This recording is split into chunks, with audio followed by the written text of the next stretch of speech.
আমার কিন্তু খাওয়ার পরে হাঁটতে লাগে একটু। রাত 12টার পরে খেয়ে দিয়ে একটু বাইরে হাঁটতে যাওয়া যাবে তো?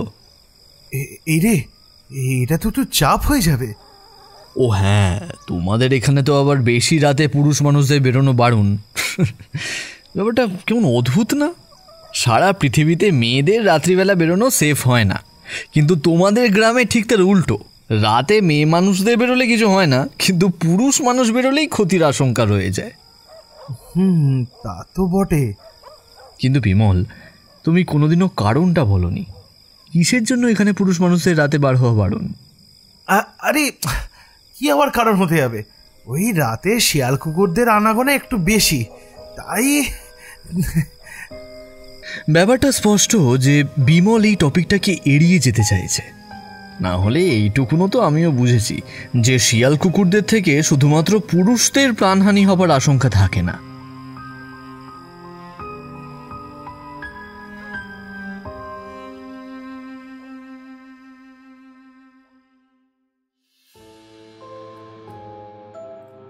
নমস্কার শ্রোতা বন্ধুরা, তোমরা শুনছো হানাবাড়ি, আর আমি ঋদ্ধি রয়েছি তোমাদের সঙ্গে। বিভিন্ন স্বাদের গল্প শুনতে অবশ্যই সাবস্ক্রাইব করো তোমার আমার গল্প বাড়ি হানাবাড়ি। নমস্কার বন্ধুরা, কেমন আছো? আশা করি সবাই ভালো আছো, সবাইকে ভালো রেখেছো। আজ তোমাদের সামনে নিয়ে এলাম আরও একটি ভয়ঙ্কর হাড় হিম করা ভৌতিক গল্প। আজকের গল্প ঋক দাসের কলমে রক্তজবা। আজকের গল্প পাঠে রৌনক। বন্ধুরা, গল্প কিন্তু শুরু হয়ে গেছে, তাই বেশি সময় নষ্ট না করে গল্পের পরবর্তী অংশ শুনে নেওয়া যাক। আর এই গল্পের শেষেও রয়েছে তোমাদের জন্য একটা প্রশ্ন, তাই গল্পটা শেষ পর্যন্ত শোনার অনুরোধ রইল।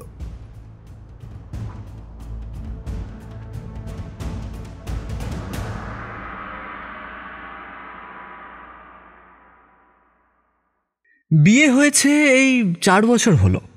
একটি মেয়ে রয়েছে, সংসার আর অফিস। ছুটির দিনে একটু চায়ের দোকানে বসে বন্ধুদের সাথে আড্ডা।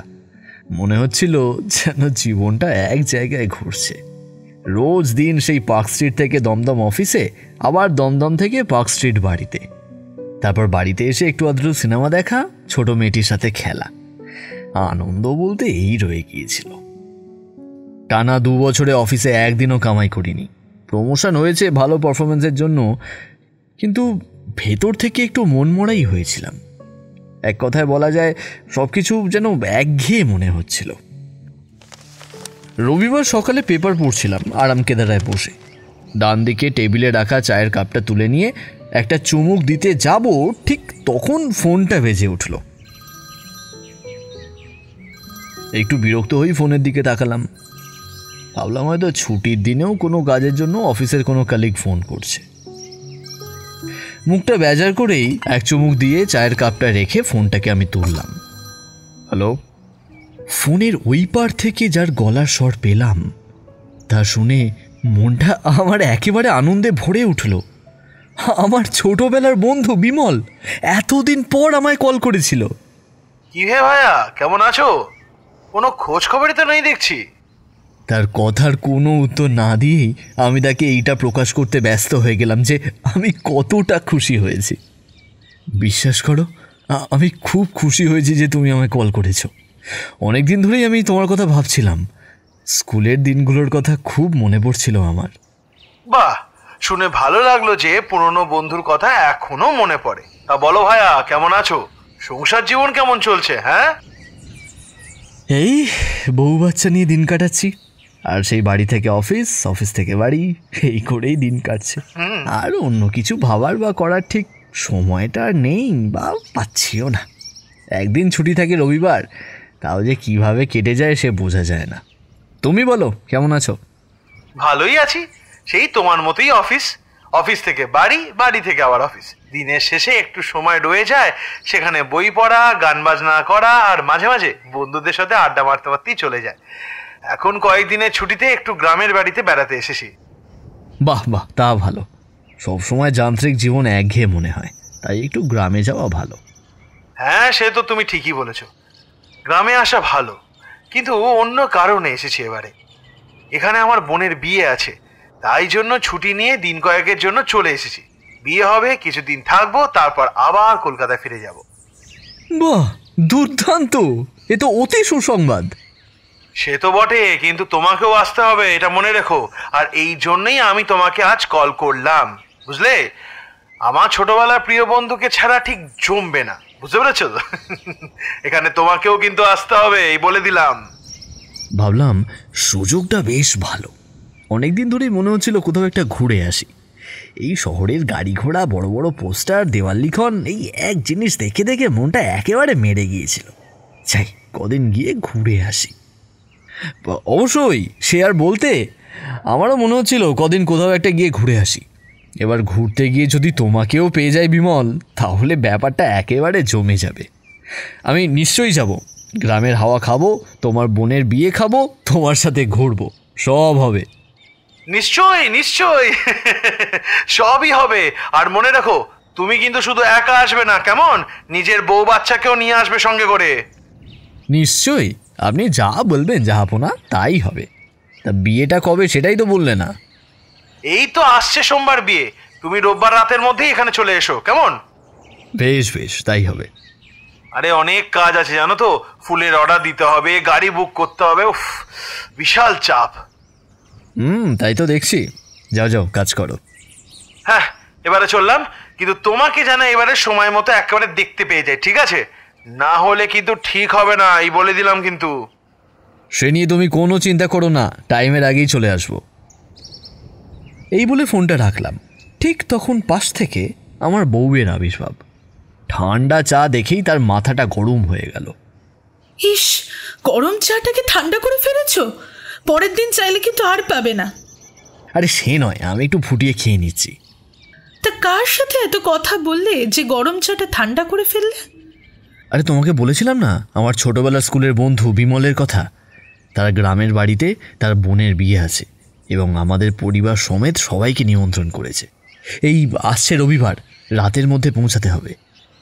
বাহ, বেশ তো। আমি ব্যাগপত্র সব গুছিয়ে রাখছি, তুমি অফিসে ছুটির জন্য আবেদন করে দাও। ভালো মনে করিয়েছ, ওটাই তো সবার আগে করতে হবে, না হলে সব ভেস্তে যাবে। সপ্তাহটা ঠিক কিভাবে কেটে গেল তা বোঝা গেল না। অফিসের ডেস্কে বসেও শুধু রবিবারের কথাই চিন্তা করে গেলাম।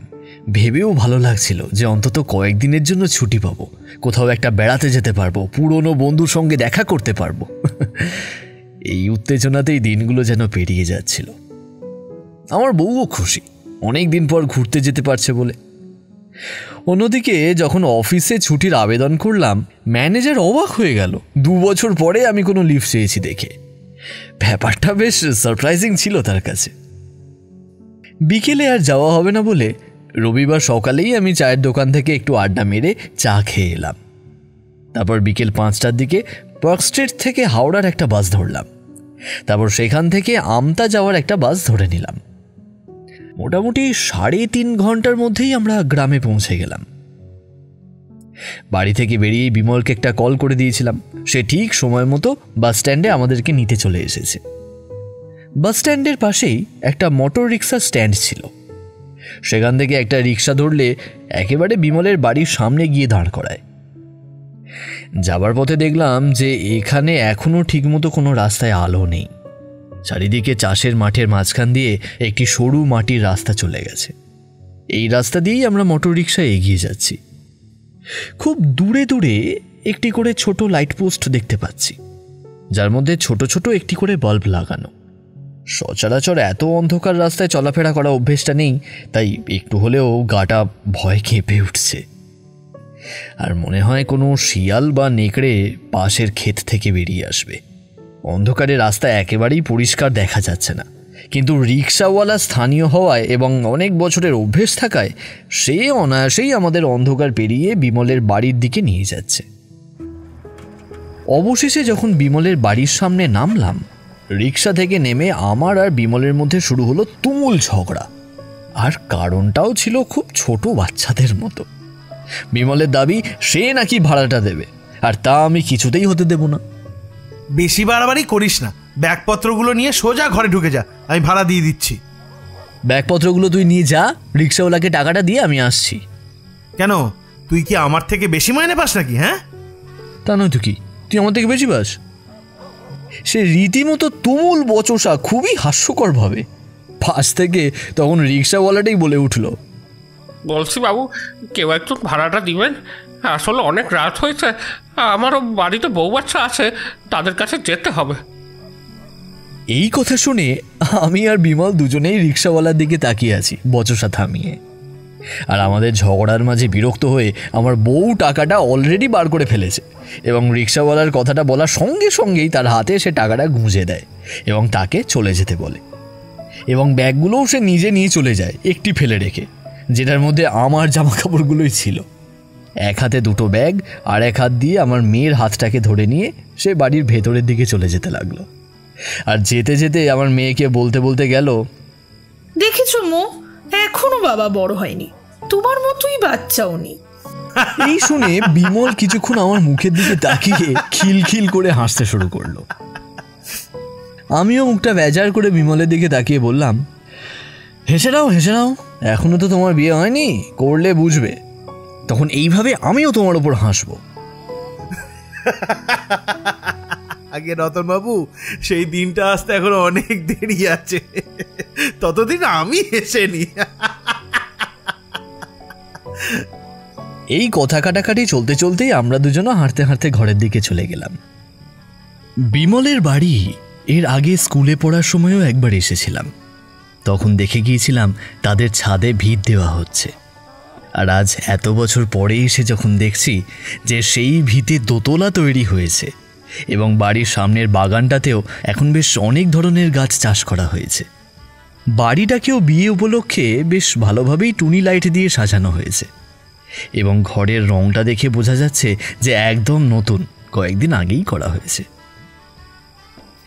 রিক্সা থেকে নেমেই একটা সানাইয়ের শব্দ কানে আসছিল। ঘরের দিকে যত এগোচ্ছি সেই শব্দটা আরও দৃঢ় হয়ে উঠছে। স্বাভাবিকভাবেই বিয়ে বাড়ির অনুভূতিটাই আসে না যদি এই সানাই না বাজে। ঘরের ভেতর ঢুকতে গিয়ে দেখলাম বিমলের অনেক আত্মীয় পরিজনরা চলে এসেছে। ঘরের ভিতর আয়োজন চলছে, যে যার কাজ নিয়ে ব্যস্ত। বৃদ্ধ থেকে শুরু করে ছোট বাচ্চারা সবাই যে যার নিজের মতন করে হাতে হাতে কাজ করছে। ঘরের ভেতর ঢুকতে ঢুকতে বিমল আমাকে আর আমার বউকে নিয়ে তার বাবা মা এবং তার বোনের সাথে দেখা করিয়ে দিল। অনেক দিন পর দেখা হলো বিমলের বাবা মার সাথে এবং বোনের সাথে। অনেকক্ষণ কথা হলো।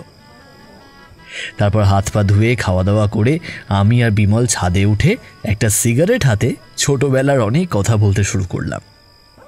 ছাদের ওপর দাঁড়িয়ে আমি দূরের চাষের মাঠটা দেখিয়ে বিমলকে মনে করালাম যে কিভাবে আমরা ছোটবেলায় সেখানে খেলা করতাম। এই বিমল, তোর মনে আছে আমরা কিভাবে ওখানটা খেলাধুলা করতাম ছোটবেলায়? আমি আর তুই ওই চাষের জমিটার মাঝখান দিয়ে কিভাবে দৌড়াদৌড়ি করতাম? সব মনে আছে। আচ্ছা, তোর কি মনে আছে চাষের জমি ডান দিক দিয়ে একটা বড় পুকুর ছিল, সেখানে আমরা রোজ দিন ঘন্টার পর ঘন্টা স্নান করতাম, খেলতাম? মনে থাকবে না আবার? এই পুকুরটাই তো ছিল এই গ্রামের মধ্যে আমার সবচেয়ে পছন্দের জায়গা। ছোটবেলায় যে 1 মাস কাটিয়ে গিয়েছিলাম তোদের বাড়িতে, সেই 1 মাস যেন আমার জীবনের সবচেয়ে ভালো স্মৃতিগুলোর মধ্যে একটা। আস্তে আস্তে স্মৃতিচারণ করতে করতে আমাদের ছোটবেলার অনেক কথা মনে পড়ে গেল। স্কুলে পড়াকালীন আমি এখানে এসে 1 মাস কাটিয়ে গিয়েছিলাম। এখানে অনেক ছেলেমেয়েদের সাথে আমার দেখা হয়েছিল। বিমলের অনেক প্রতিবেশী বাড়ির লোকজনদের সাথেও আমার বেশ ভালো আলাপ পরিচিতি হয়েছিল।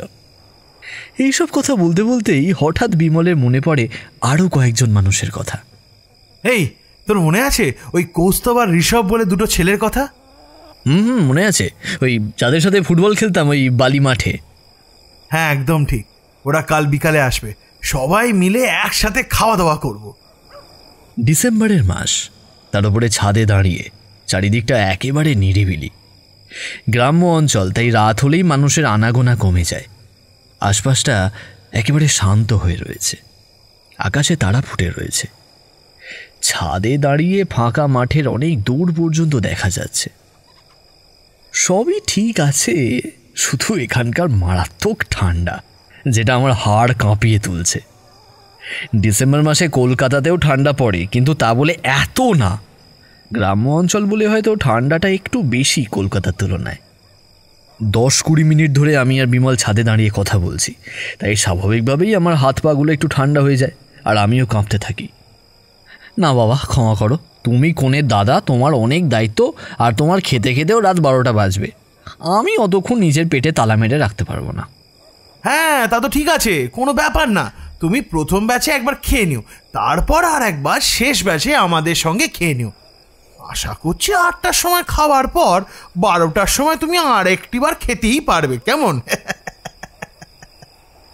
আমার আবার খাবার পরে একটু হাঁটতে লাগে, কিন্তু রাত 12টার পরে খেতে একটু বাইরে হাঁটতে যাওয়া যাবে তো? এই কথা বলার সঙ্গে সঙ্গে বিমলের মুখের হাসিটা যেন আস্তে আস্তে কমে যায়। তারপর সে বলে, এই রে, এটা তো একটু চাপ হয়ে যাবে। ও হ্যাঁ, তোমাদের তো এখানে আবার বেশি রাতে পুরুষ মানুষদের বেরোনো বারণ। ব্যাপারটা কেমন অদ্ভুত না? সারা পৃথিবীতে মেয়েদের রাত্রিবেলা বেরোনো সেফ হয় না, কিন্তু তোমাদের গ্রামে ঠিক তাহলে উল্টো। রাতে মেয়ে মানুষদের বেরোলে কিছু হয় না, কিন্তু পুরুষ মানুষ বেরোলেই ক্ষতির আশঙ্কা রয়ে যায়। তা তো বটে। কিন্তু বিমল, তুমি কোনোদিনও কারণটা বলনি তো, কিসের জন্য এখানে পুরুষ মানুষদের রাতে বার হওয়া বারণ? কিছুক্ষণ চুপ থেকে দূরে তাকিয়ে রইল বিমল। তার চোখ দেখে আমি ঠিক কিছু আন্দাজ করতে পারলাম না। ঘোর কাটিয়ে বিমল ব্যাপারটাকে যেন এড়িয়ে যাওয়ার উদ্দেশ্যেই বলল, আরে কি আবার কারণ হতে যাবে, ওই রাতে শিয়াল কুকুরদের আনাগোনা একটু বেশি, তাই। ব্যাপারটা স্পষ্ট যে বিমল এই টপিকটাকে এড়িয়ে যেতে চাইছে। নাহলে এইটুকুনি তো আমিও বুঝেছি যে শিয়াল কুকুরদের থেকে শুধুমাত্র পুরুষদের প্রাণহানি হবার আশঙ্কা থাকে না।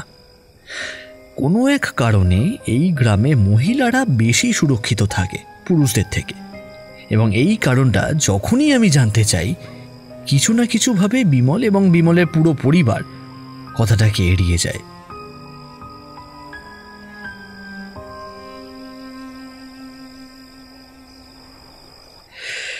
অনেক রাত হয়েছে এবং আমি আর বিমল প্রায় 1 ঘন্টার উপরে ছাদে দাঁড়িয়ে আছি।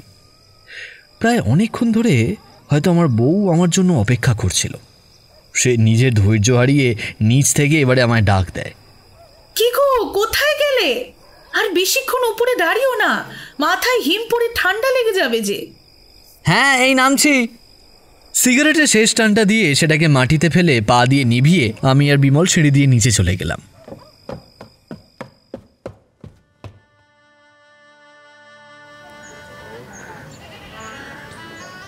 পরদিন সকাল থেকেই শুরু হলো বিয়ের তোড়জোড়।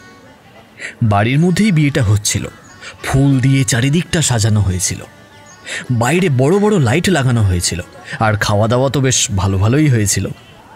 আমি বিমলকে দেখছিলাম অনেক কাজে ব্যস্ত ছিল সে, এবং সে একা পেরে উঠছিল না, তাই সারাদিন আমিও তার সাথে অনেক কাজ করে দিলাম, যার ফলে বিমলের অনেকটা চাপ কমে যায়, যেরকমটা ঠিক হয়েছিল। শেষ খাবার ব্যাচে আমি, বিমল, কৌস্তব আর ঋষভ একসাথে খেতে বসলাম। কৌস্তব আর ঋষভ খাওয়া দাওয়ার পরে কিছুক্ষণ গল্প করে বাড়ির দিকে রওনা দেয়। খাওয়া দাওয়া শেষ করে টেবিলের পাশে আমি আর বিমল বসেছিলাম। এমন সময় আমার ইচ্ছে হলো একটা সিগারেট খাওয়ার। এ আমার অনেক কালের বদ অভ্যেস। খাওয়ার পরে একটু হাঁটতে হাঁটতে আমার একটা সিগারেট ধরাতে লাগে। রাত অনেক হয়েছিল এবং বিমল অনেকটাই ক্লান্ত হয়ে পড়েছিল সারাদিনের খাটাখাটনির পর। তাও আমি তাকে জোর জবরদস্তি বাইরে টেনে নিয়ে যাই। আরে চল না, 10 মিনিটের মধ্যেই ফেরত চলে আসবো। তুমি একটা সিগারেট ধরাবে, আমি একটা সিগারেট ধরাবো। সিগারেটটা শেষ হলেই চলে আসবো। আমি বড়ই ক্লান্ত হয়ে পড়েছি, তুমি একা চলে যাও, আর বাড়ির বাইরে দাঁড়াবে, একটা সিগারেট খেয়ে চলে আসবে, আর বেশি এদিক ওদিক যাবে না কিন্তু, কেমন? এদিক ওদিক চলে যেতেই পারি, তাই জন্যই তো বলছি তুমি একটু সাথে চলো। উফ রতন, তুমি পারো বটে। আমি আর বিমল বেরিয়ে পড়লাম বাড়ি থেকে। কথা ছিল বাড়ির সামনে গিয়ে একটা সিগারেট খেয়েই আবার ফিরে চলে আসব, কিন্তু বেরিয়ে কখন যে কোথায় কোথায় হাঁটতে হাঁটতে একটু এগিয়ে গেলাম তা আর বোঝা গেল না। হাঁটতে হাঁটতে এগোচ্ছি, তখন সিগারেটে একটা টান দিয়ে আমি বিমলকে বললাম,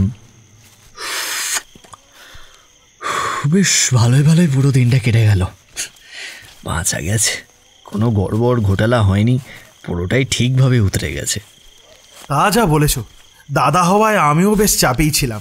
তার উপরে এই গ্রামের লোকের ভুল ত্রুটিতে টোনটিটকিরি ভালোই মারে ওরা। তাই আমিও খুব চাপে পড়ে গেছিলাম, জানো তো। যে করেই হোক নিখুঁতভাবে এই সম্পূর্ণ কাজটাকে নামাতেই হবে। তা বটে, কোনের দাদা তুমি, একটু চাপ তো নিতেই হবে। সারাদিনের কাজের পর বিমল ক্লান্ত হয়ে ঝিমিয়ে পড়েছিল। ফলস্বরূপ তার মস্তিষ্ক ব্যাপারটাকে ঠিক ঠাহর করতে পারেনি যে রাতের বেলাতেই আমরা দুজন এখন বাইরে ঘুরে বেড়াচ্ছি। ওদের গ্রামে খুবই কঠোর নিয়ম যে বেশি রাতে পুরুষ মানুষের বাইরে যাওয়া বারণ। কথা বলতে বলতে বেশ অনেকটাই এগিয়ে এসেছি।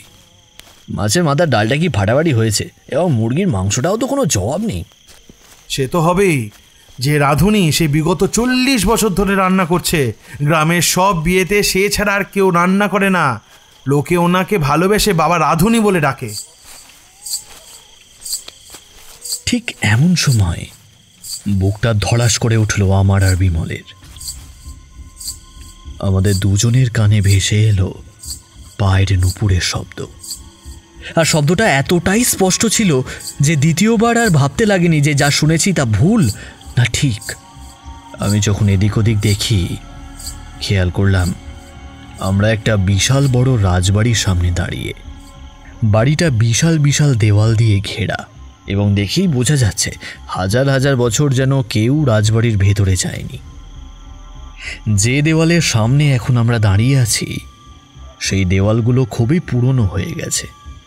দেখে বোঝা যাচ্ছে তাতে এককালে রং করা হয়েছিল, কিন্তু সেই রং চটে গিয়ে ভেতরের ইট পাথর দেখা যাচ্ছে। বাইরে থেকে তেমন কিছু বোঝা যায়নি রাতের অন্ধকারে, কিন্তু প্রায় 50টার ওপর কামরা ছিল। বিমলের সব ক্লান্তি এখন ভয়তে পরিণত হয়েছে। সে এখন বুঝতে পারল যে হাঁটতে হাঁটতে তারা কত দূর চলে এসেছে। তার চোখগুলো বড় বড় হয়ে এলো। সে বড় বড় নিঃশ্বাস ফেলতে লাগলো। তার মুখ দেখে মনে হচ্ছে সে বিভৎস ভয় পেয়ে আছে, কিন্তু কিসের জন্য তা আমি জানি না। বিমল, এটা কিসের শব্দ ছিল? এত রাতে কে নুপুর পড়ে ঘুরে বেড়াচ্ছে এই অন্ধকারে? বিমল কোনো কিছুই উত্তর দিল না। আমি শুধু দেখে চলেছি বিমল কেমন একটা অদ্ভুত ব্যবহার করছে। সে যেন কিছু নেতিবাচক হবার আশঙ্কায় আছে। আমিও ভাবতে শুরু করলাম, এটাই কি তাহলে সেই কারণ যার জন্য গ্রামবাসীরা রাতের বেলা বেরোয় না? এতক্ষণ মাথা নিচু করে থেকে বিমল হঠাৎ করে মাথাটা তুলে এদিক ওদিক তাকালো, এবং সে যখন বুঝতে পারল তারা কোথায় দাঁড়িয়ে আছে, সে যেন আরও ভয় কাঁপতে শুরু করলো। এটা তো মায়ের বাড়ির রাস্তা। এখানে রাতে আসা বারণ। আমি কি করে ভুল কাজ করতে পারি? হ্যাঁ, এইবার বিমলের হাবভাব দেখে আমিও ভয় পেয়ে গেলাম। এমন অবস্থায় বা এমন ব্যবহার করতে আমি বিমলকে এর আগে কখনোই দেখিনি। আর আমি বুঝতে পারলাম যার জন্য বিমল ভয় পাচ্ছে তা নিশ্চয়ই ভয়ানক কিছু। নুপুরের শব্দ আবার হলো, কিন্তু এইবার শুধু হয়ে থেমে গেল না। আমি আর বিমল দুজনেই বুঝতে পারলাম কেউ একজন রাজবাড়ির ভেতর দৌড়াচ্ছে। বিমল আরো বেশি ভয় পেতে শুরু করলো। তারপর যে দৃশ্যটা আমি দেখলাম তা ভোলা অসম্ভব।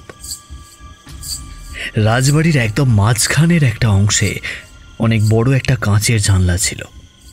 জানলাটা অনেকটা ঘড়ির মতো দেখতে। সেই বিশাল জানলার ভিতর দাঁড়িয়েছিল একটা হলুদ পাড় লাল শাড়ি পরা মেয়ে। তার চুলগুলো হাওয়ায় উড়ছিল, এবং তার দৈর্ঘ্য এত বড় যেন সেগুলো মাটিতে ঠেকে যাবে। সেই দৃশ্য দেখে আমার চোখ দাঁড়িয়ে গেল। যা দেখলাম তা যেন আমার নিজেরই বিশ্বাস হচ্ছে না। এটুকু স্পষ্ট ছিল যে সে কোনো মানুষ না। হঠাৎ বিমল আমার হাতটা ধরে টানতে টানতে আমাকে উল্টো দিকের রাস্তা দিয়ে নিয়ে চলে যেতে শুরু করে, আর যেতে যেতে বলে, রক্তজবা, রক্তজবা, আমাদের ক্ষমা করে দাও। রক্তজবা, আমাদের ক্ষমা করে দাও। এই ভুল আর হবে না।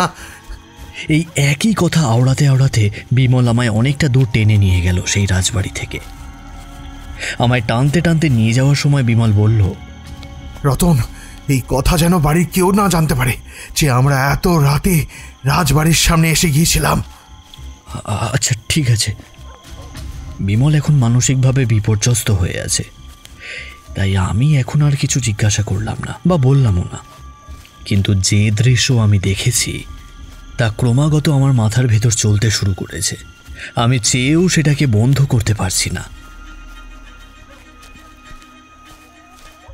বিমল এইভাবে টানতে টানতে তার বাড়িতে নিয়ে গেল আমায়, আর নিয়ে গিয়ে আমায় বলল, অনেক রাত হয়েছে রতন, আজকের মতো শুয়ে পড়ো। এই বলে বিমল নিজের ঘরের দিকে চলে গেল এবং আমিও মাথা নিচু করে নিজের ঘরের দিকে চলে এলাম। চুপচাপ গিয়ে বিছানায় শুয়ে পড়লাম মেয়ে আর বউয়ের পাশে। ডিসেম্বর মাসেও এখন আমি তরতরিয়ে ঘামছি। যা দেখছি তা কিছুতেই চোখের সামনে দিয়ে সরছে না। সিলিংয়ের দিকে তাকিয়ে কিভাবে প্রায় 2 ঘন্টা মতো কেটে গেল।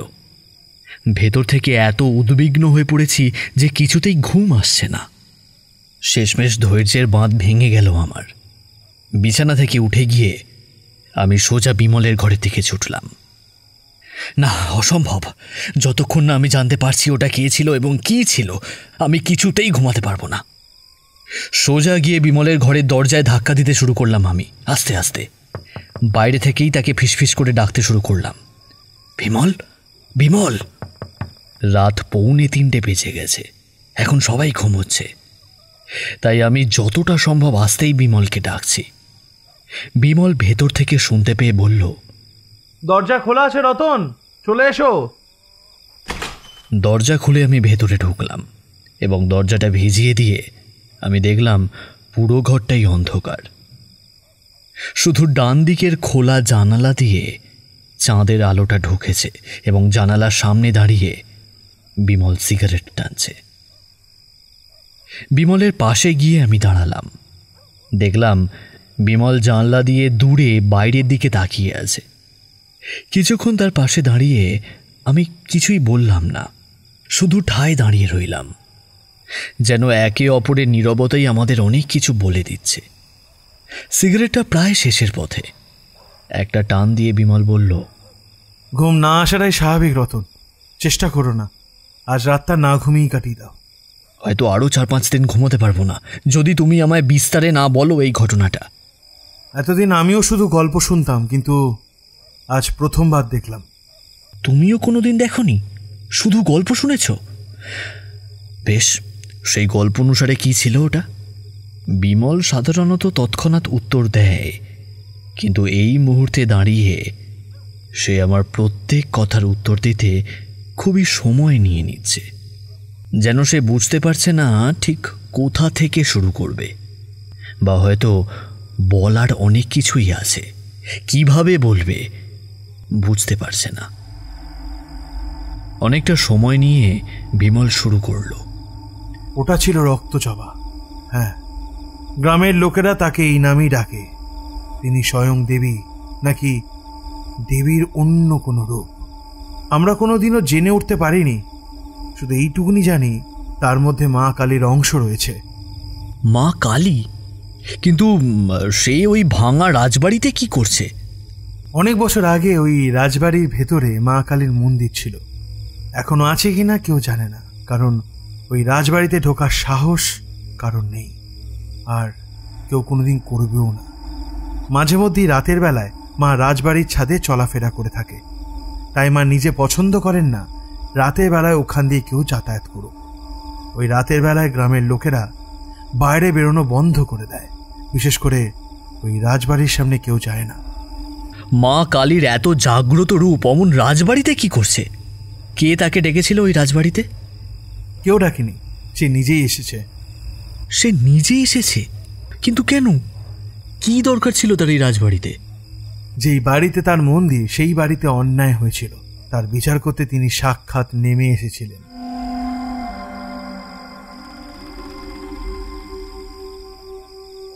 ঘটনার সাল 1950। তখন এই জায়গার নাম ছিল হরিহরপুর।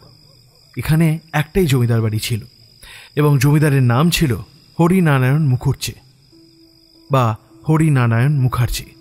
হরিনারায়ণ বাবুর ইতিমধ্যে 2 বউ ছিল, তা সত্ত্বেও তার চোখ পড়ে গ্রামের মেয়ে রাধিকার উপর।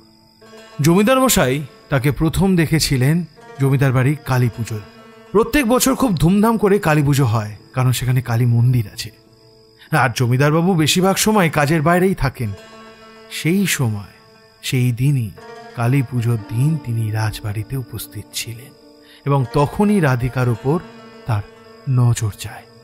ব্যাস, তারপরে তিনি রাধিকার বাবার কাছে যান বিয়ের প্রস্তাব নিয়ে। কিন্তু রাধিকার বাবা মানে মাস্টার মশাই বিয়ের প্রস্তাব ফিরিয়ে দেন। এরপর আর কি, জমিদার মশাই তার দলবল নিয়ে পৌঁছে যায় রাধিকার বাড়িতে। জমিদার মশাই রাধিকার বাবাকে তার জমি আর বাড়ি কেড়ে নেওয়ার হুমকি দেন।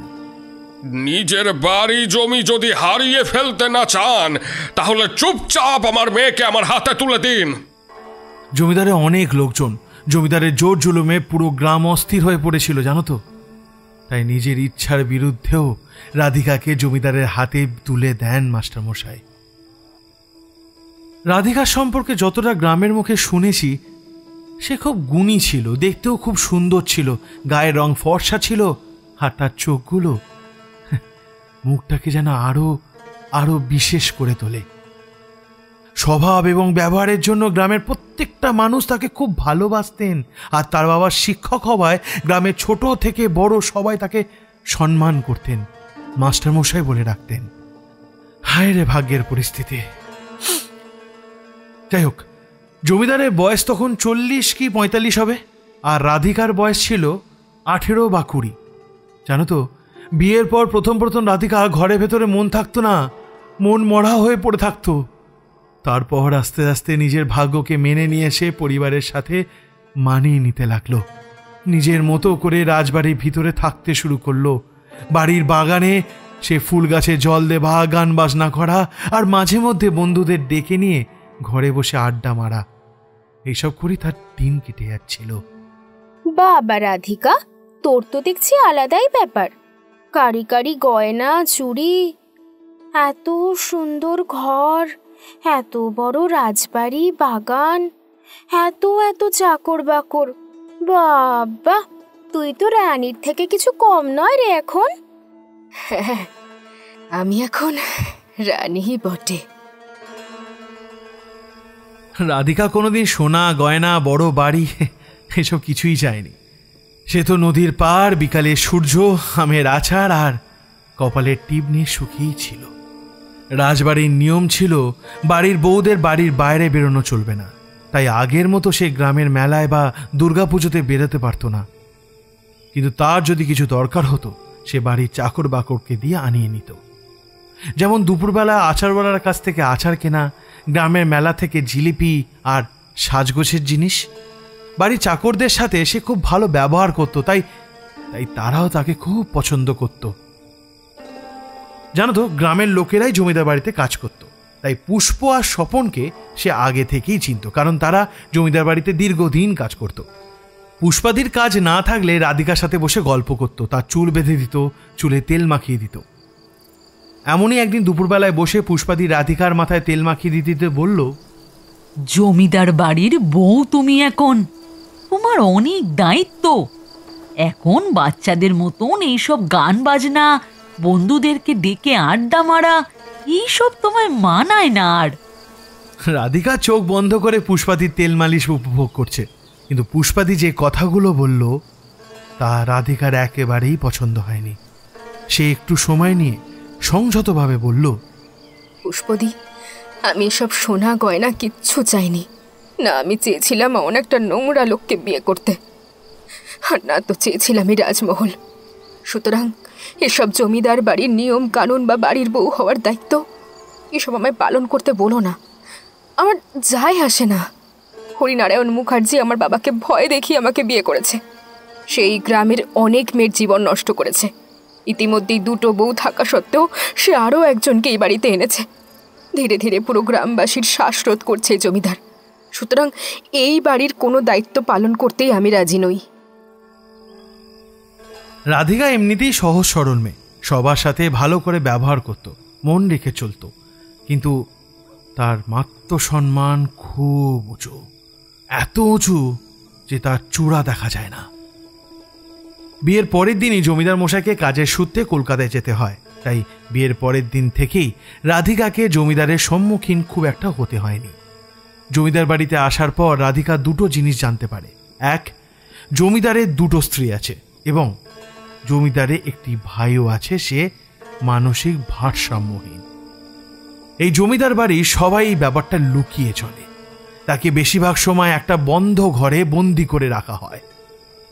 খুবই দুর্ভাগ্যবশত যখন পুষ্পাদিকে রাধিকা এসব কথাগুলো বলছিল, বাড়ির বড় বউ চন্দ্রমালার কানে এইসব কথাগুলো পৌঁছে যায়।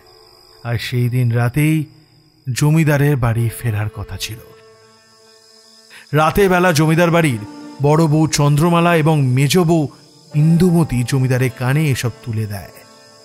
বাবা, ছোট গিন্নি যে খুব তেজ, খুব অহংকার। সে নাকি এই সোনা গয়না কিছুই চায় না, সেই বাড়ির কোনো কদর করে না, সে তার নিজের স্বামীরও কোনো সম্মান করে না। হ্যাঁ, বলছিল তো আপনি নাকি গ্রামের লোকে রক্ত চুষে খান, সবার উপর অত্যাচার করেন, তাকেও নাকি ভয় দেখিয়ে বিয়ে করে এনেছেন। ভাবুন একবার সাহসখানা, কি সমস্ত কথা বাবা। জমিদার মশাই এমনিতে কবিতা, শিল্প, সাহিত্য এইসব নিয়ে চর্চা করেন। এক কথায় বলা যায় খুবই শৌখিন মানুষ, কিন্তু তার বদ অভ্যাস অনেক আছে। তিনি মদ, জুয়া এইসব জিনিসে খুব বিভৎসভাবে আসক্ত ছিলেন। তার বড় এবং মেজ বউ জমিদারের মনে যে বিষ ঢালল, তার ফল সেই রাতে ভোগ করতে হয়েছিল রাধিকাকে। বড় বউ এবং মেজ বউ পরিকল্পনা করে জমিদার বাবুর মনে যে রাধিকার প্রতি আকর্ষণ সৃষ্টি হয়েছিল তা নষ্ট করার জন্য যা করণীয় তা করেছিল তারা। জমিদারের মনে বিষ ঢেলে তারা ঘর থেকে বেরিয়ে যায় এবং জানলা দিয়ে পুরো ব্যাপারটা দেখতে থাকে। দুই বউ ঘর থেকে বেরিয়ে যাওয়ার পরেই জমিদার রাগে অনেকক্ষণ ধরে মদ্যপান করতে শুরু করে। জমিদারকে বাইরে জানলা দিয়ে দেখতে থাকা চন্দ্রমালা বলে, বারে মেজো, তোর মাথায় তো দেখছি খুব বুদ্ধি। তোমার থেকেই তো এই গুণগুলো পেয়েছি গো দিদি। জমিদার গভীর রাত পর্যন্ত মদ্যপান করে শেষমেশ সে ঘর থেকে বেরিয়ে রাধিকার ঘরের দিকে চলতে থাকে, হাতে কাঁটায় ভরা চাবুক। রাধিকার ঘরের দরজা খুব জোরে জোরে ধাক্কা দেয়, খুলে যায় দরজা। জমিদার রাধিকার বিছানার পাশে গিয়ে দাঁড়ায়।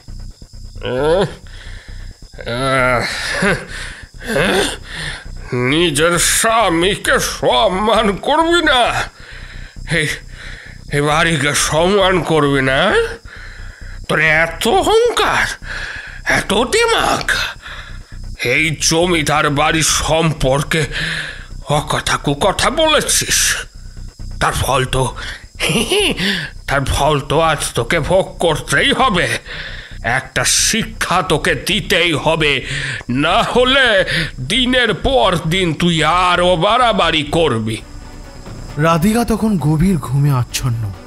সে কিছুই জানে না যে কি হতে চলেছে। জমিদার ঘুমের ঘোরে রাধিকার পিঠে একটা ঘা দেয়। সঙ্গে সঙ্গে রাধিকার ঘুম ভেঙে যায়। সে ঘুম থেকে উঠতে কিছুতেই বুঝতে পারে না যে কি হচ্ছে সব, শুধু পিঠের ব্যথা অনুভব করে। কিন্তু জমিদার থামে না, একের পর এক চাবুকের ঘা মারতে থাকে।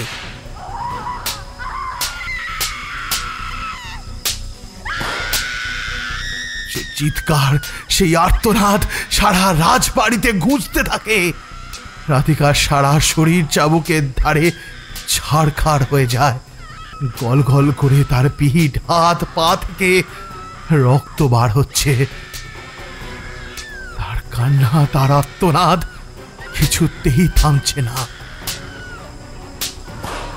মধ্য অবস্থায় জমিদার নিজের মনুষ্যত্ববোধ হারিয়ে ফেলে, একের পর এক ঘা দিতে থাকে। প্রত্যেক ঘায়ে রাধিকার চিৎকার আরো দৃঢ় হয়। জমিদারের পরিকল্পনায় ছিল যতক্ষণ না তিনি বাহুবল হারাচ্ছেন তিনি সর্বশক্তি দিয়ে প্রহার করতে থাকবেন।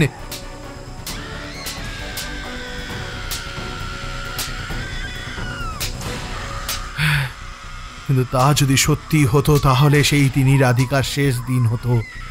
কিন্তু স্বপন আর বাড়ির চাকর রাতের বেলায় নিচের দালানেই ঘুমোয়। রাধিকার আত্মনাদে সে ঘুম থেকে তড়িঘড়ি উঠে পড়ে, রাধিকার ঘরের দিকে ছুটে চলে আসে। বাবু, বাবু ছেড়ে দিন, বাচ্চা মেয়ে ভুল করে ফেলেছে বাবু। স্বপন জানতো না সে ঠিক কি ভুল করেছে, কিন্তু সে জমিদারকে থামানোর জন্য, তাকে শান্ত করার জন্য, রাধিকাকে ছেড়ে দেওয়ার জন্য আকুতি মিনতি করতে থাকে। বাবু, বাবু ছেড়ে দিন, বাচ্চা মেয়ে ভুল করে ফেলেছে বাবু। কিন্তু জমিদার তাতেও থেমে যায়নি। সে তবুও চাবুকের পর চাবুক চালিয়ে যায়, ঘা দিতে থাকে রাধিকাকে। রাধিকাকে বাঁচাতে গিয়ে স্বপনও সেই চাবুকের ঘায়ে আহত হয়। বাবু ছেড়ে দেন, বাবু ছেড়ে দেন, আর কোনোদিনও হবে না, আমি বুঝিয়ে দেব রাধিকাকে।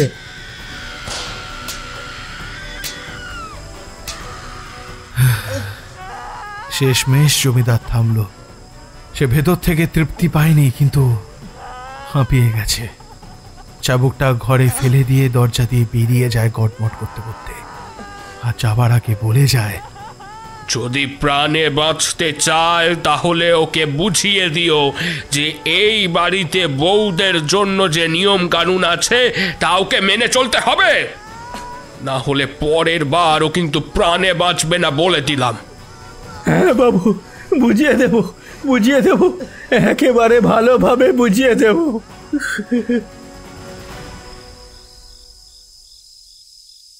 সেই মুহূর্তে মেজ বউয়ের ঘরে বসে চন্দ্রমালা। সেখানে চন্দ্রমালা ইন্দুমতিকে পান সেজে দিচ্ছে। নেমে যো, খেয়ে দেখ কেমন লাগে বল।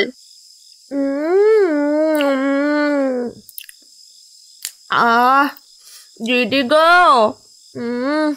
কি পান সেজেছ গো, কি পান সেজেছ। একেবারে 7 জন্ম মুখে লেগে থাকবে।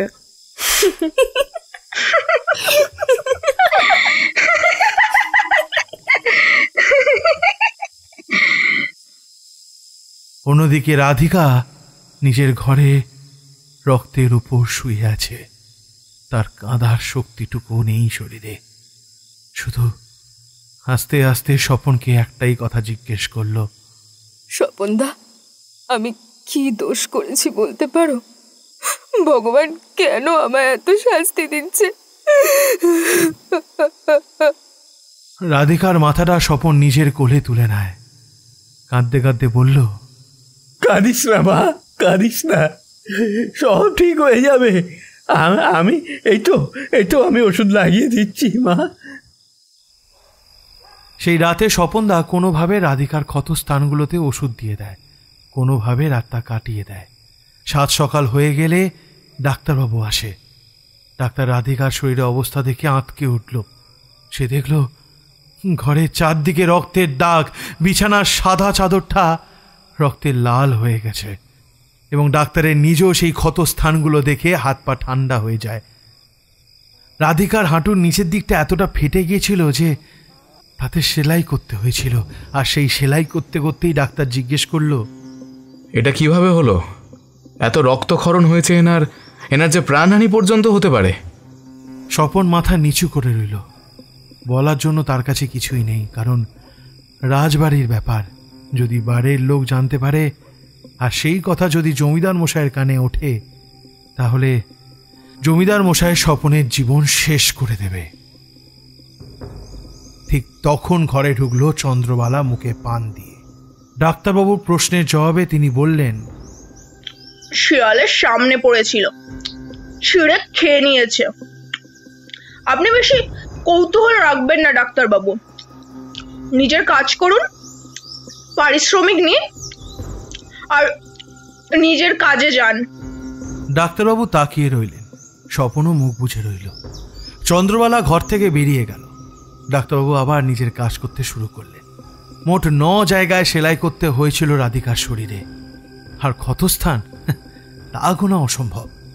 ডাক্তারবাবু সেলাই করে দিয়ে ওষুধ লাগিয়ে দিয়েছিল সারা শরীরে, এবং কিছু ওষুধ খাবার এবং ক্ষতস্থানে লাগানোর জন্য দিয়ে গিয়েছিলেন। অবস্থা গুরুতর দেখে ডাক্তারবাবু চন্দ্রবালাকে বলেছিলেন যে রোগীকে হাসপাতালে ভর্তি করার ব্যবস্থা করতে, কিন্তু চন্দ্রবালা এবং ইন্দুমতি দুজনেই বলেছে এই বাড়ির বউদের নাকি বাইরে যাওয়া বারণ, তাই ঘরে যতটা সম্ভব চিকিৎসা করতে হবে।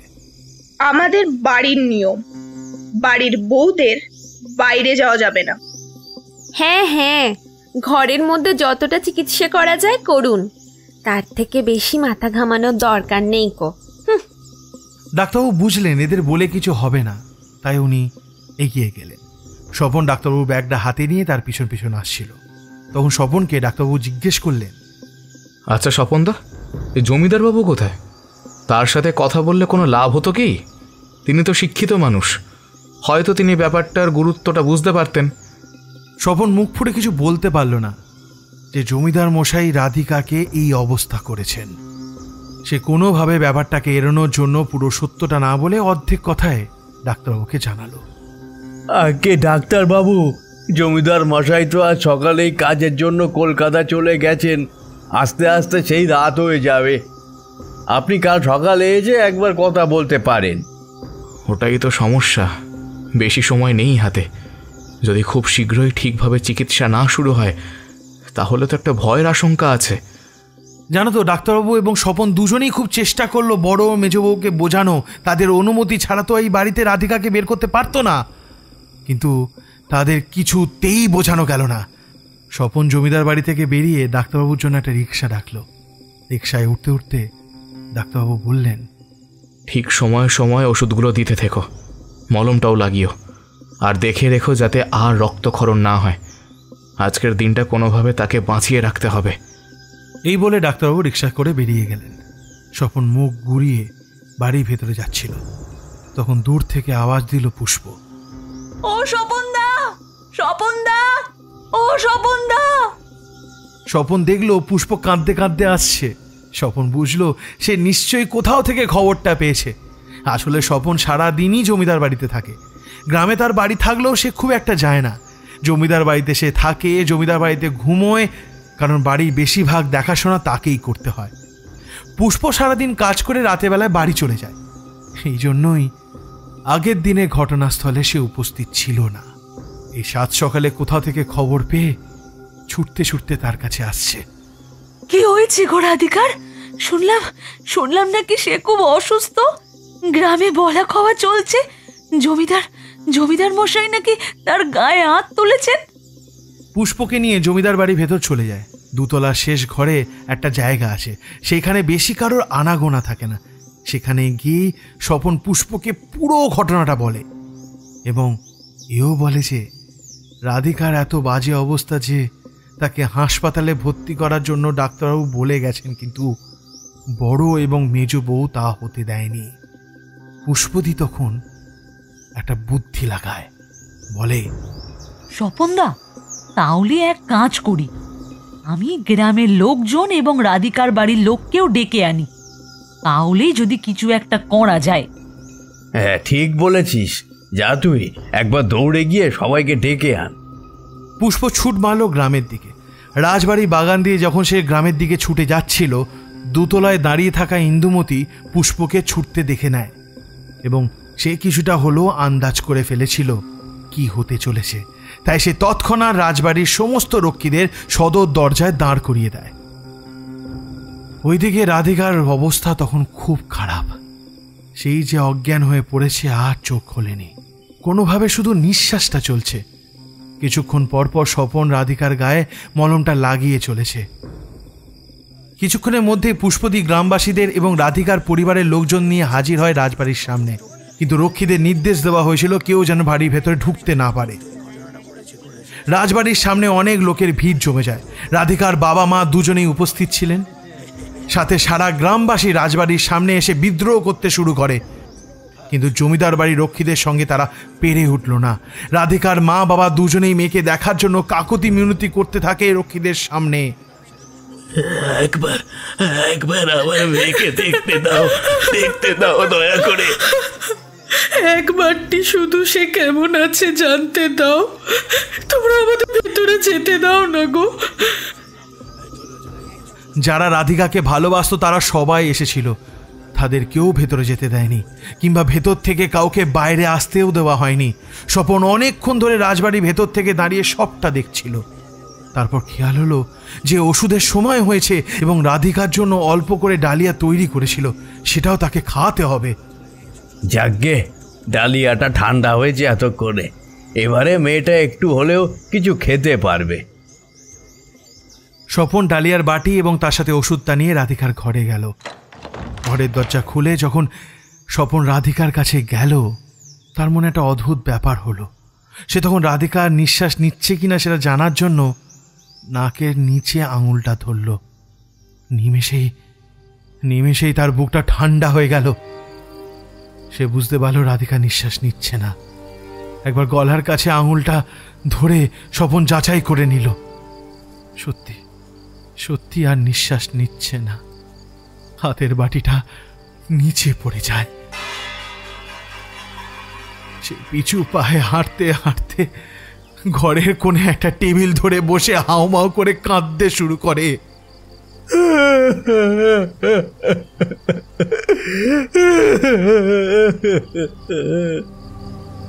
ততক্ষণে হার মেনে গ্রামবাসী এবং রাধিকার পরিবারের লোকজনরাও বাড়ি ফিরে যায়। বিছানায় নিথর দেহ পড়ে আছে রাধিকার। ঘরের এক কোণে মাথায় হাত দিয়ে বসে আছে স্বপন। দুপুর 3:30 নাগাদ স্বপন কোনো মতে শরীরে বল জুগিয়ে চন্দ্রমালাকে তার ঘরে গিয়ে বলে, গিন্নিমা, রাধিকা নিঃশ্বাস নিচ্ছে না, সে দেহত্যাগ করেছে। চন্দ্রমালাও তখন মুখে পান বসিয়ে আসন বুনছিল। সে স্বপনের কথা শুনল, কিন্তু তার মুখে বিন্দুমাত্র করুণা বা অনুভূতি নেই রাধিকার জন্য বা যা হয়েছে সেই ঘটনার জন্য। স্বপন নিজের কথা শেষ করে ফেলেছে, তখনও সে পান চেবাতে চেবাতে আসন বুনে যাচ্ছে। অনেকটা সময় নিয়ে তারপর বলল, ঠিক আছে, যেমন আছে তেমন থাকুক আপাতত। রাতে যখন জমিদার মশাই আসবেন তখন তাকে জিজ্ঞেস করে একেবারে শ্মশানে নিয়ে যেতে হবে। মনের হিংসা, জমিদারের সম্পত্তির প্রতি লোভ, সবকিছু একা হাতিয়ে নেবার ইচ্ছা তাকে অন্ধ করে দিয়েছিল। তার মধ্যে মনুষ্যত্ব বোধ বলে আর কিচ্ছু ছিল না। স্বপন জানে যে মুখ বুঝে সবকিছু মেনে নেওয়া ছাড়া তার আর কোনো উপায় নেই, কারণ তারও একটা স্ত্রী আছে, বৃদ্ধ মা আছে, তার সন্তান আছে, তাদের পেট চালাতে হবে।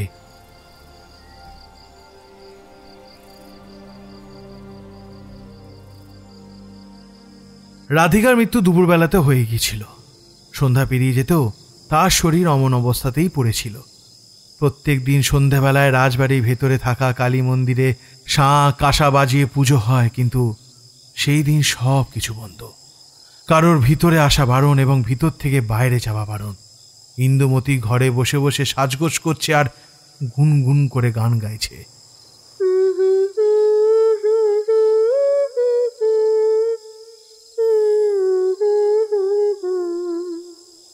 অন্যদিকে চন্দ্রবালা এখনো জানলার ধারে বসে জমিদারে অপেক্ষা করছে।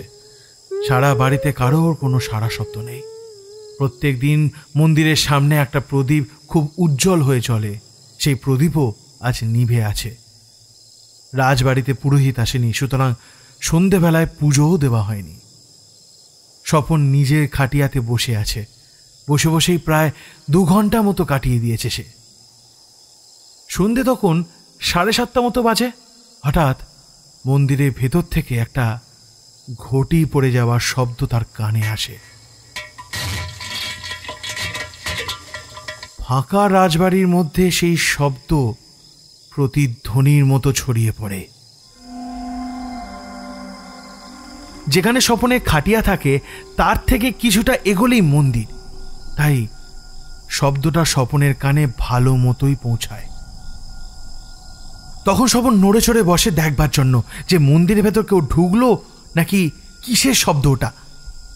সেই দিন রাজবাড়ির দালান ও ঘরের আলো সব নিভেছিল, তাই চারদিকটা অন্ধকার হয়ে আছে। সেই কারণে স্বপন স্পষ্টভাবে দেখতে পারেনি মন্দিরের ভেতরে কে ছিল। একটু ভয় পেয়ে এবং আলগাভাবেই স্বপন আওয়াজ দেয়, কে? মন্দিরের ভেতরে কে? সাড়া দাও। কোনো সাড়া শব্দ নেই। স্বপন এখনো মন্দিরের দিকে তাকিয়ে আছে। তার ভয়টা যেন আস্তে আস্তে বেড়ে চলেছে। মন্দিরের ভেতরে কে? সাড়া দাও, নাহলে আমি রক্ষীদের ডাকতে বাধ্য হব। চারদিক নিস্তব্ধ, কোনো সাড়া শব্দ নেই। স্বপন ডেকে গেলেও কেউ মন্দির থেকে সাড়া দেয় না। ইঁদুর হয়তো। এই বলে স্বপন আবার ফিরে যায়, দেওয়ালে মাথা দিয়ে চোখটা বন্ধ করে। সঙ্গে সঙ্গেই পায়ের নুপুরে আবার শোনা যায়। তখন তার চোখটা খুলে সে আবার উঠে বসে। সে তখন দেখে একজন লাল শাড়ি হলুদ পাড় পরা মেয়ে, যার চুলগুলো এত বড় সেটা মেঝেতে ঘষতে ঘষতে যাচ্ছে। মন্দির থেকে বেরিয়ে সে সোজা দোতলার দিকে ছুটল। কেউটা ওদিকে যাচ্ছে কেন? কোনো সাড়া শব্দ না দিয়ে মেয়েটা ছুটে চলেছে। তার পিছন পিছন স্বপনও তাকে ধরার জন্য ছুটল, কিন্তু অন্ধকার হওয়ায় তাকে কিছুক্ষণ পরই আর দেখা গেল না। স্বপন ছুটে দুতলায় গিয়ে এদিক ওদিক দেখছে, কিন্তু কাউকে দেখতে পাচ্ছে না। একেই পুরো রাজবাড়ির ভেতরটায় কোনো আলো জ্বলছে না, তার উপর দিয়ে সন্ধেবেলায় আকাশে আজ কালো ঘন মেঘ। হঠাৎ করে হালকা হালকা হাওয়া বয়ে চলেছে। স্বপন মনে করল আবার কালবৈশাখী ঝড় উঠছে, যাই গিয়ে জানলা দরজা সবগুলো বন্ধ করে আসি। এই বলে স্বপন জমিদার বাড়ির সব জানলা দরজা বন্ধ করতে থাকে।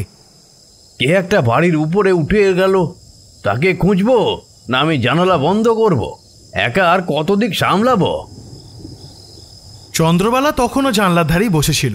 হঠাৎ ঝড় উঠতে দেখে সে জানলাটাকে সবে বন্ধ করতে যাচ্ছিল, ঠিক তখনই সে দেখল বাজ পড়ে আগুনে থাকা খড়ের গাদায় আগুন ধরে যায়। সাধারণত জানলা দিয়ে বাগানের দিকে মুখ করে ডাক দিলেই রাজবাড়ির রক্ষীরা শুনতে পায়। চন্দ্রবালা সেইভাবে জানলা দিয়ে রক্ষীদের ডাক দেয়, রঘু, বিশু, আছিস এখানে? কেউ কি শুনতে পাচ্ছিস? আরে দূর, প্রয়োজনের সময় সব কোথায় যেন চলে যায়। স্বপন, ও স্বপন, বাগানে খড়ের দাগায় আগুন ধরেছে, কেউ গিয়ে আগুনটাকে নেভাও।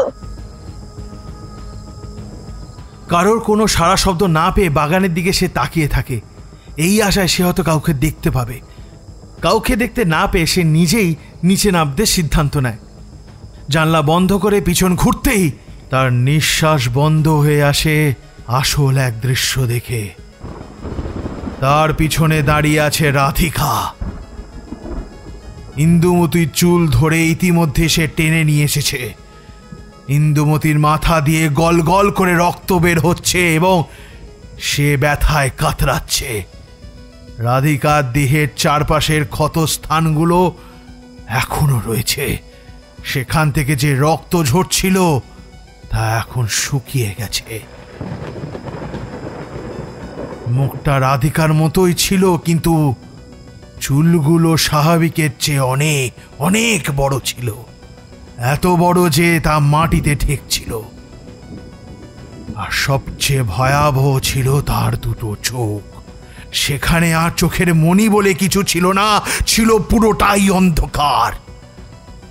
চন্দ্রবালা ঠক ঠক করে কাঁপছে, আর তার মুখ থেকে এক বিন্দুও শব্দ বার হলো না। রাধিকা তাকে শুধু একটাই কথা বলল, চিতার আগুন নিভে যাওয়ার আগে চলে আয় চন্দ্রবালা। অন্যদিকে স্বপন তড়িঘড়ি রাজবাড়ির সব দরজা জানলা বন্ধ করতে ব্যস্ত, যাতে ঝড়ের প্রকোপে ঘরের ভিতরে ধুলো না এসে পৌঁছায়। একে একে সব ঘরের জানলা দরজা বন্ধ করতে সে রাধিকার ঘরের সামনে এসে পৌঁছায়।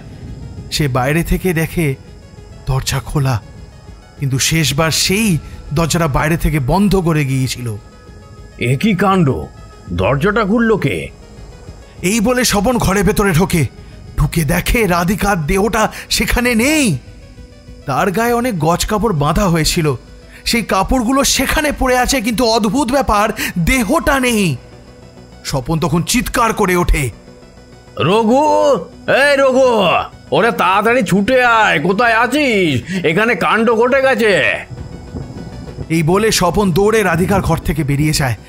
ঘর থেকে বেরোনোর সঙ্গে সঙ্গে সে চোখের সামনে রাধিকাকে দেখে।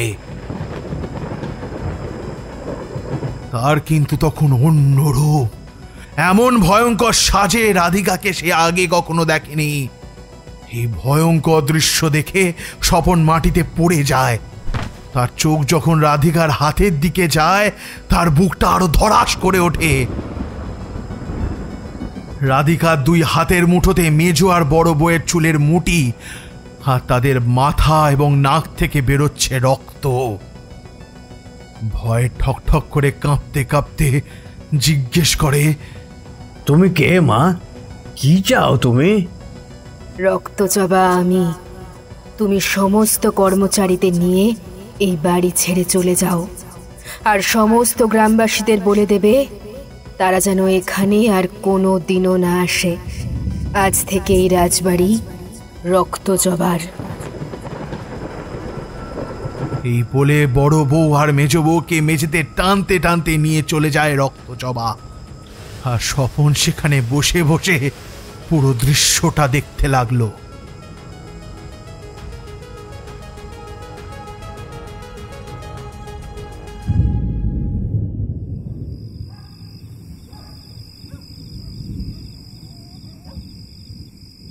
মায়ের কথা অনুযায়ী স্বপন বাড়ির সমস্ত চাকর বাকরদের নিয়ে রাজবাড়ি ছেড়ে চলে যায় এবং গ্রামবাসীদেরও বলে যায় তারা যাতে কোনো দিনও রাতের বেলায় রাজবাড়ির দিকে না যায়। সেই দিন থেকে সেই রাজবাড়ি হয়ে গেছিল মায়ের বাসস্থান। আর জমিদার, তার কি হলো? কে? জমিদার হরিনারায়ণ মুখুজ্জে? সেও রেহাই পায়নি। সেদিন রাতে কলকাতা থেকে ফেরার সময় তিনি জঙ্গলের মাঝখান দিয়ে একটা রাস্তা নেন গ্রামে পৌঁছানোর জন্য। গাড়ি করে আসার সময় সেই দিন ওঠে বিশাল ঝড়, আর সেই ঝড়ে একটা বড় গাছ ভেঙে তার গাড়ির ওপর পড়ে যায়। ফলস্বরূপ গাড়িতেই তার মৃত্যু হয়। পরের দিন দুপুরবেলায় বিমলের বাড়িতে খাওয়া দাওয়া করে আমি সপরিবারে গ্রাম থেকে বিদায় নিলাম। বিমল আমাদের বাস স্ট্যান্ড পর্যন্ত এগিয়ে দিয়ে গেল।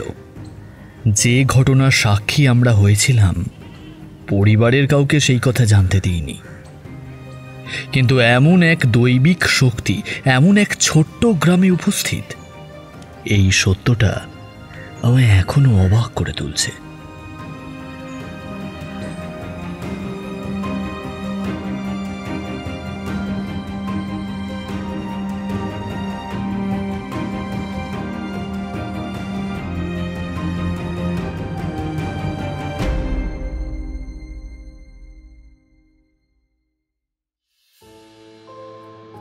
শেষ হলো আজকের গল্প ঋক দাসের কলমে রক্তজবা। আজকের গল্পের প্রশ্ন হলো, জমিদার মশাইয়ের 3খানা বইয়ের কি কি নাম ছিল? জানাও তোমাদের উত্তর আমাদের কমেন্ট বক্সে, আর তার সাথেও জানাও তোমাদের এই গল্পটা কেমন লাগলো।